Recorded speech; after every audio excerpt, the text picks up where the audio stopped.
In this video, we will be learning about the osteology of the lower limb. The pelvic bone. The pelvic bone is a large, irregularly shaped bone. Both pelvic bones, when formed together, form the pelvic girdle, which gives attachment to the femur, which is the main thigh bone. It transmits the forces of walking, jumping, landing, and also the weight bearing of the lower limbs. Pelvic girdle is completed posteriorly by the sacrum. The acetabulum of the pelvic bone articulates with the femur at the hip joint.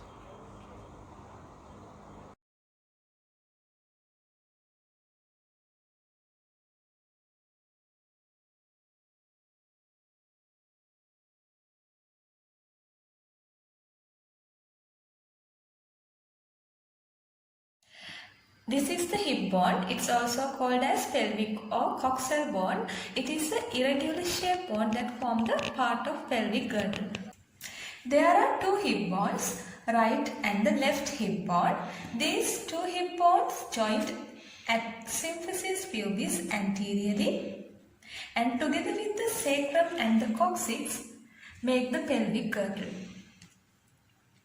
And the sacrum connected to the hip bone at the sacroiliac joint. Also, the hip bone articulates with the femur through the acetabulum to form the hip joint. Hip bone consists three parts: ilium, pubis, and ischium. The upper expanded part is ilium. Antero-inferior part is pubis and the postero-inferior part is ischium.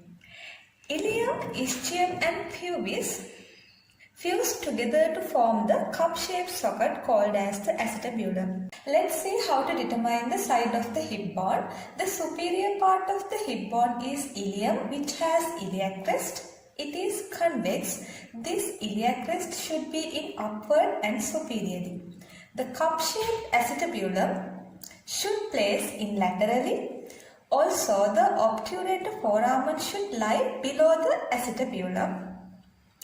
And this obturator foramen mounted anteriorly by the pubis and posteriorly by the ischium.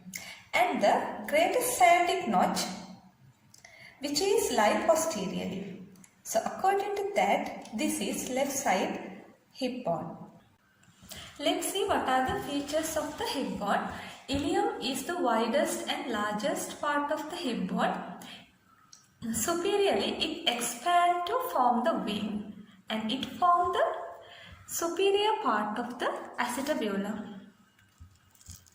And the superior thickened margin of the ilium called as the iliac crest. When seen above, the crest concave inward anteriorly and convex posteriorly. It extends from the anterior superior iliac spine to posterior superior iliac spine. Anterior superior iliac spine is the projection in anterior end of the iliac crest, and below it lies the anterior inferior iliac spine. In posteriorly, the posterior superior iliac spine is a projection in posterior end of the iliac crest, and below it lies the posterior inferior iliac spine. There is an indentation on posterior aspect of the ilium called as the greatest sciatic notch, and the lower end of the ilium form the superior 2/5 of the articular surface of the acetabulum. It has three borders: anterior, posterior and medial border. The anterior border extends from the anterior superior iliac spine to the acetabulum, and posteriorly the posterior border extends from posterior superior iliac spine to the posterior border of the ischium, And the medial border, it extends from iliac crest to the iliopubic eminence. It has three surfaces.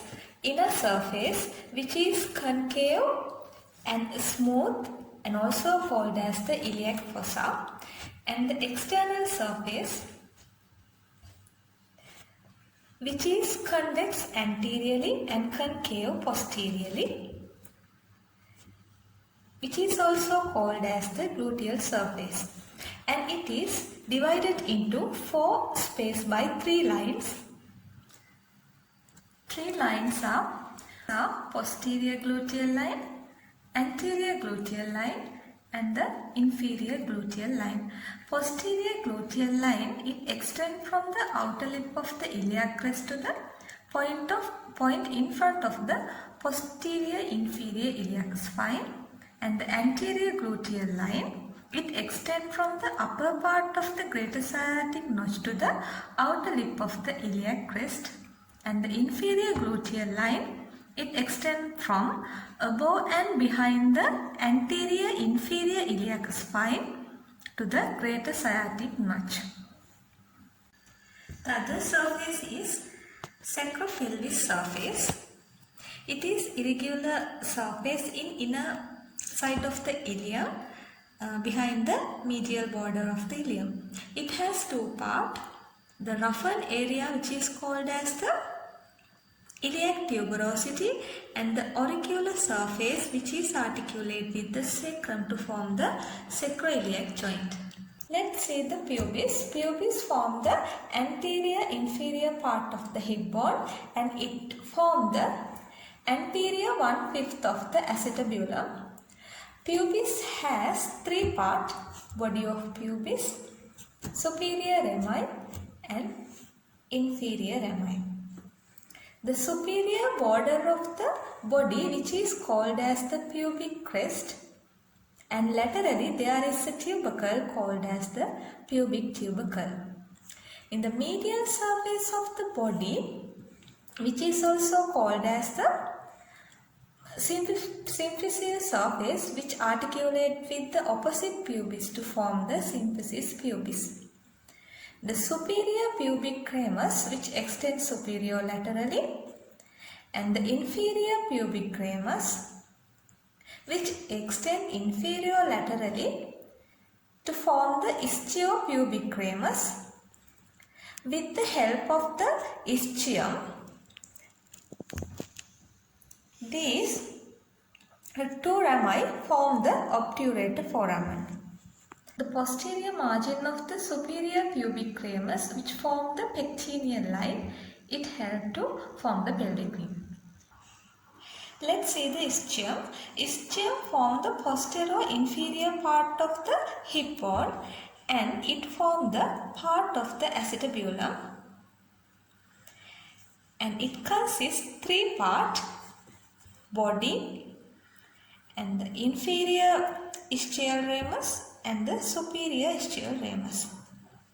Inferior ischial ramus combined with the inferior pubic ramus, it forms in the istiopubic ramus, and in the posterior surface of the ischium,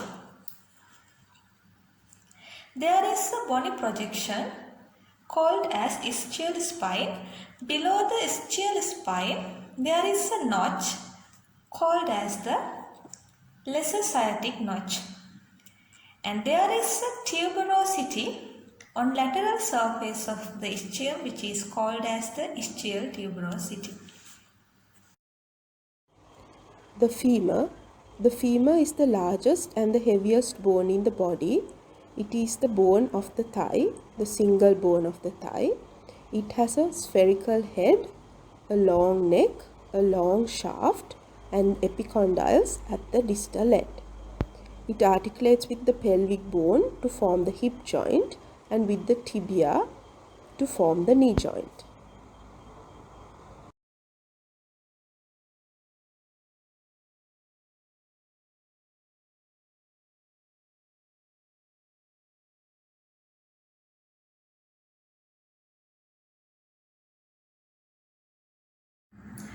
This is the femur. Femur is the longest and strongest bone in the body, and it is only bone in thigh, and it is a typical long bone. So let's see how to determine the size of the femur. There is a large rounded head in upper end, and it is directed medially, and the lower end it expands to form the medial and the lateral condyle, and the shaft it is smooth and convex anteriorly, so the convex surface facing forward. According to that, this is right side femur. In anatomical position of the femur, head is directed medially, upward and slightly forward, and the shaft is obliquely downward and directed medially, and in the lower end the two condyles lie in same horizontal plane. So let's see what are the features of the femur. It has upper end or the proximal end, shaft and distal end. Upper end has head, neck, greater trochanter and the lesser trochanter, intertrochanteric line in anteriorly and the intertrochanteric crest posteriorly. Head is rounded and it is directed medially, upward and slightly forward, and it articulates with acetabulum to form the hip joint. There is a pit or the depression in center of the head called as the fovea. In the neck connects the head and the shaft of the femur, and it has two surfaces and two borders. Two surfaces are anterior surface and the posterior surface, and the two borders are upper border and the lower border. The upper border, which is concave and horizontal, it meets the shaft at the greater trochanter, and the lower border, it is oblique and straight, it meets the shaft at the lesser trochanter. Anterior surface is smooth and it meets the shaft at the intertrochanteric line, and in the posterior surface it is concave and it meets the shaft at the intertrochanteric crest. Greater trochanter, it is the most lateral palpable body projection originated from the anterior aspect just lateral to the neck. In the medial surface of the greater trochanter, there is a fossa called as the trochanteric fossa, and the lesser trochanter, it is directed posteromedially. Anteriorly, we can see the intertrochanteric line which extends from the greater trochanter, and it continues downward as a spiral line and reach posteriorly in shaft of the femur. In between the lesser trochanter and the greater trochanter, in posteriorly there is a crest, that is intertrochanteric crest, and there is a tubercle in the middle called quadrate tubercle. In the shaft, it is cylindrical in shape and expands distally than the proximal, and the shaft descends in slightly medial direction, and in the posterior surface of the femur there is a roughened ridge called as the linea aspera. It has two lips, medial and the lateral lip. In upper 1/3 of the shaft, this medial and the lateral lip of the linea aspera diverge and form the additional surface. It is the posterior surface. The lateral lip become lateral lip of the gluteal tuberosity, and the medial lip, it continue with the spiral line. In the posterior surface, there is a roughened impression, it's called as the gluteal tuberosity. In the lower one-third of the shaft, the two limbs of the linea aspera diverge and continue in medial side as the medial supracondyle line and laterally with the lateral supracondyle line. So the additional surface formed in between these supracondyle line is called as the popliteal surface. The lower end of the femur expand to form the two condyles, medial condyle and the lateral condyle. Anteriorly, it is united and posteriorly, it is separated by the intercondylar fossa. This intercondylar fossa limited anteriorly by the articular surface for the patella and posteriorly by the intercondylar line. This intercondylar line separates the intercondylar fossa by the popliteal surface. Lateral epicondyle flat laterally and lined with the shaft, so it is the greater part in transmission of body weight to the tibia, and there is a prominent projection called as the lateral epicondyle, and the popliteal groove lies just below the epicondyle. In the medial condyle convex medially and the prominent condyle, which is called as the medial epicondyle, and the posterior superior surface of the epicondyle there is a tubercle called as the adductor tubercle. The tibia. Tibia is the main bone of the leg. It has a thick shaft with the tibial plateau proximally and the distal end which forms the medial malleolus at the ankle. It articulates with the femur to form the knee joint and the talus to form the ankle joint. This is the tibia. Tibia is a long bone and the main bone in the lower leg, and articulate proximally with femur to form the knee joint and articulated at ankle joint distally. Let's see how to determine the side of the tibia. The upper end much larger than the lower end, and the upper end side to side it expands to make two condyles, medial and the lateral condyle. The medial condyle is larger than the lateral condyle, and there is a tuberosity in the anterior aspect of the proximal tibia called as the tibial tuberosity. It should be in anteriorly, and in the shaft there is a prominent crest-like border which should be in anteriorly, and the medial malleolus should be in medial surface. According to that, this is left side tibia. Let's see what are the features of the tibia. It has three parts: proximal part, shaft and the distal part. In the upper end, it expands side to side to form two condyles, medial and lateral condyle. There is a tuberosity at the anterior aspect of the upper end, which is called as the tibial tuberosity.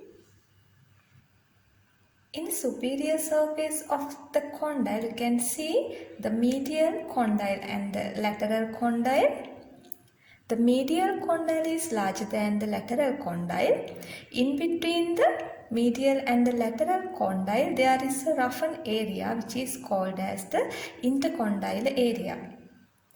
In medial condyle, the central part of the surface is concave and articulated with the medial condyle of the femur. These condyles are separated by the medial meniscus. And there is a tubercle which is called as the medial intercondylar tubercle. The lateral condyle, which is also articulated with the lateral femoral condyle, and the lateral meniscus separate these two condyles laterally. The medial to the lateral condyle, there is a tubercle called as the lateral intercondylar tubercle. In between these two tubercles, there is a narrow area which is called as the intercondylar eminence.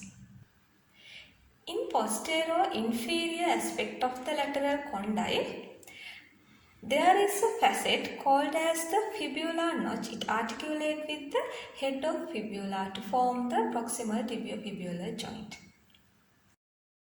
In the distal end, it is widened, and the medial aspect of the tibia, there is a bony projection known as the medial malleolus, which articulate with the tarsal bone to form the ankle joint. And in the lateral surface, there is a notch called as the fibula notch, which is articulate with the lower end of the fibula to form the inferior tibiofibular joint.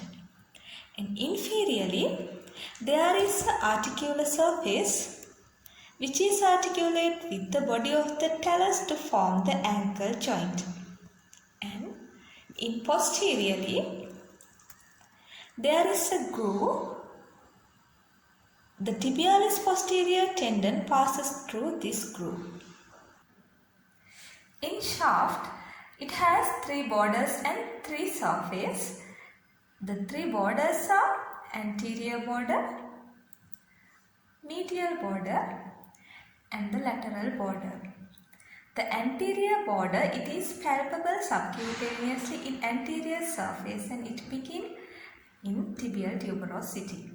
And it has 3 surfaces: medial surface, lateral surface and the posterior surface. In posterior surface, the upper part of the shaft, there is a ridge. It's called as the soleal line. It obliquely running downward medially. This line gives site of originate for the part of soleus muscle. The fibula. Fibula is a thin long bone with 2 processes at either end. Head of the fibula articulates with the tibial plateau at the inferior aspect, and the distal end forms the lateral malleolus and articulates with the distal end of the tibia. Tibia and fibula form the distal and proximal tibiofibular joints.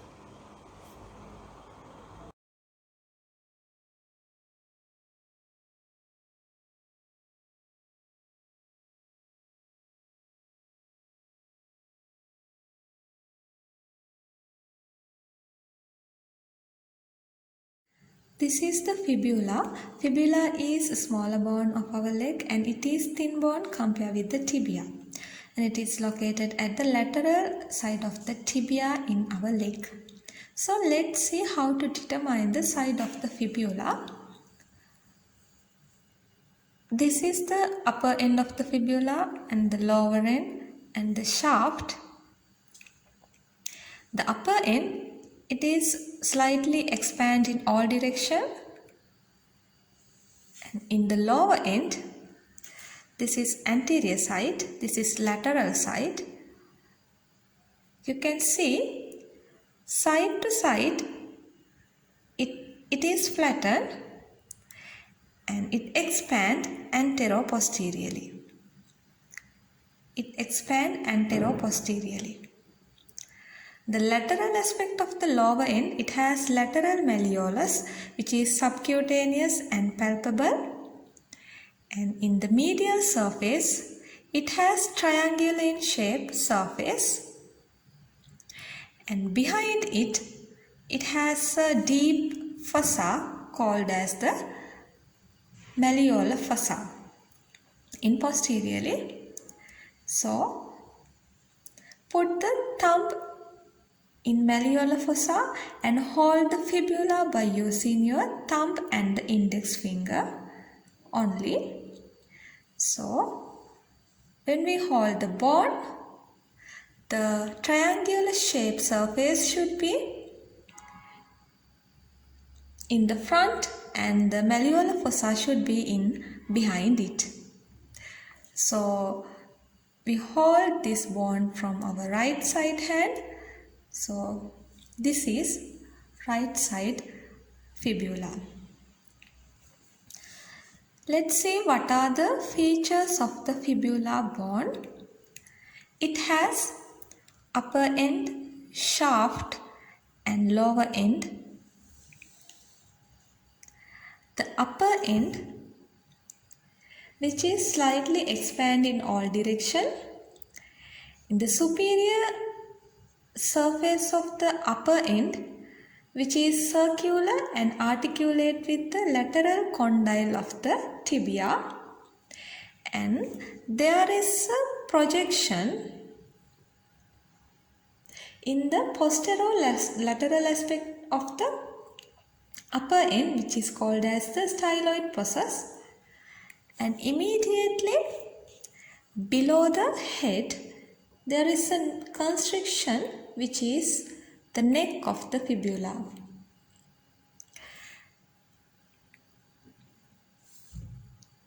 You can see the posterolateral side of the fibula, it has the styloid process and head and the neck.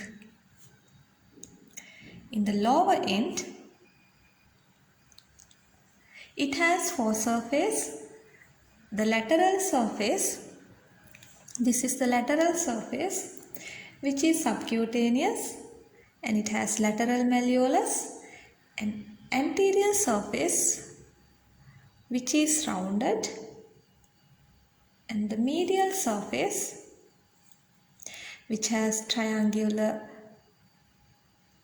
shaped surface, and the malleolar fossa. In posterior surface you can see a groove. In the shaft, which consists 3 borders and 3 surfaces,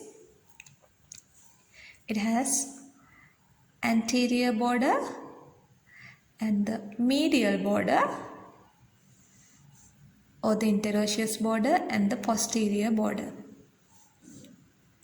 The anterior border, it begins from the head of the fibula, and in lower end it ends up with the triangular surface, and it continues with the lateral surface of the lateral malleolus.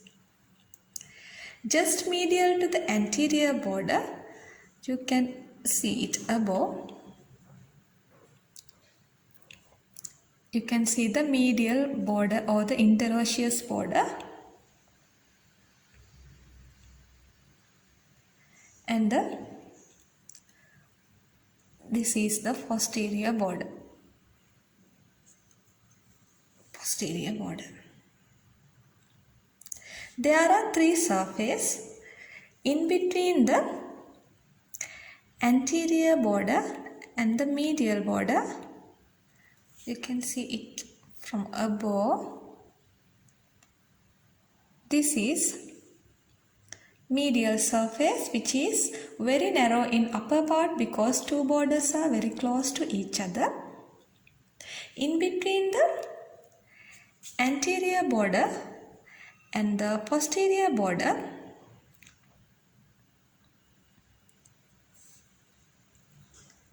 this is the lateral surface which is twisted in the upper end, and the posterior surface lies in between the medial border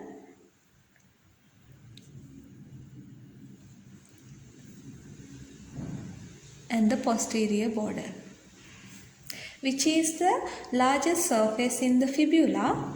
In the posterior surface, it's divided into 2 areas by this medial crest.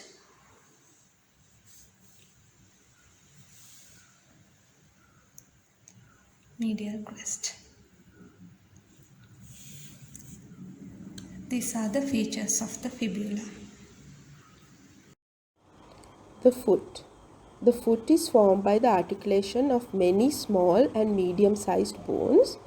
The talus is the largest bone, lying superiorly and articulating with the tibia and the fibula to form the ankle joint. Talus also articulates with the tarsal bones, which in turn articulates with the phalanx of the toes. The foot is designed for weight bearing and walking related activities.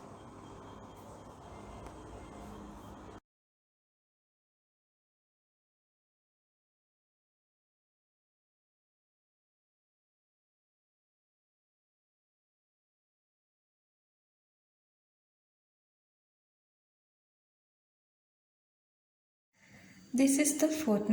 The bone of the foot provides mechanical support for the soft tissue, so it helps us to stand upright and moving.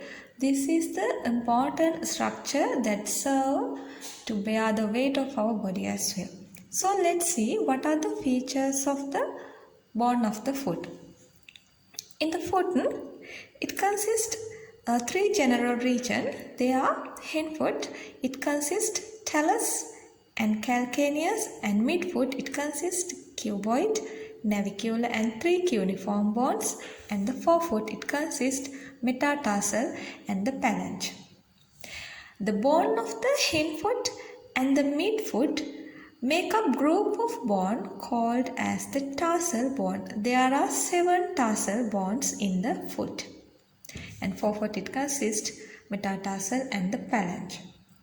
In the middle there are 5 metatarsal. They are first metatarsal, second, third, fourth and fifth metatarsal, and distally we can see the phalange. Each one of these bone has more than one phalanx. In the second, third, fourth and the fifth of these 4 toes have 3 phalanx.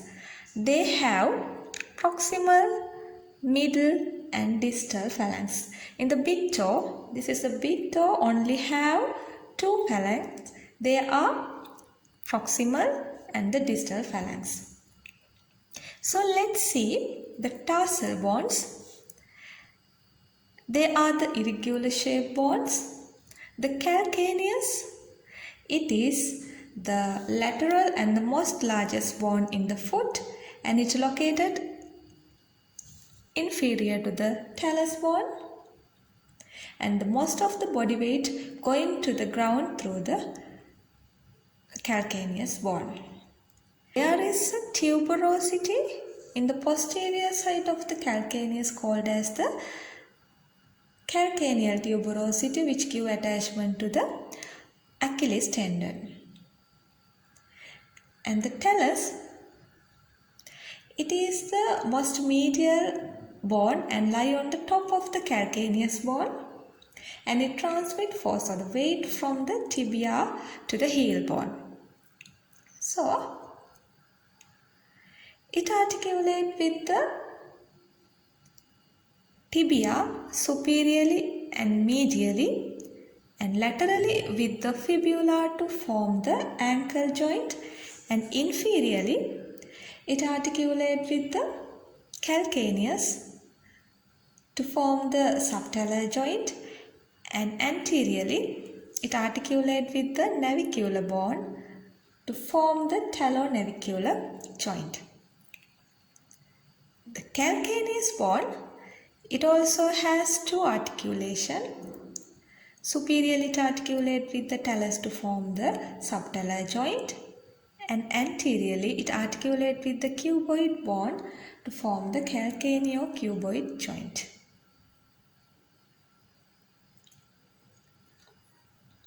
There are 5 other tarsal bones. They are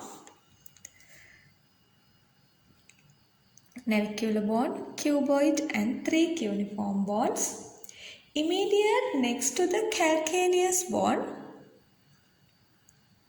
there is a bone called as the cuboid. It is cuboidal in shape, and distal to the talus bone, in medially there is a navicular bone, and which has a tuberosity which give attachment to the tibialis posterior tendon. And there are 3 cuneiform bones.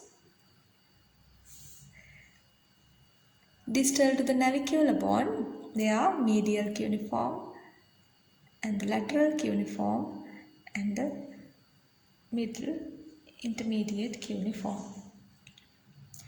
And these bones are wedge shape, and the shape of these bones helps to form the transverse arc across the foot.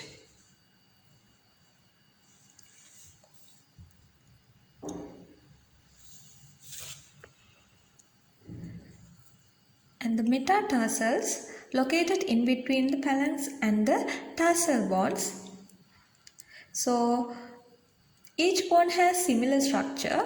They had head, neck and the body. The proximally, this bone articulate with the tarsal bones to form the tarsometatarsal joint, and distally it articulate with the phalanx to form the metatarsophalangeal joint. In the phalanx, in second to fifth toes all have proximal, middle and distal phalanx, and the great toe have proximal and distal phalanx. In between each phalanx, they form the interphalangeal joint. So big toe, it only has one interphalangeal joint, and second to fifth toes, it has proximal interphalangeal joint and the distal interphalangeal joint.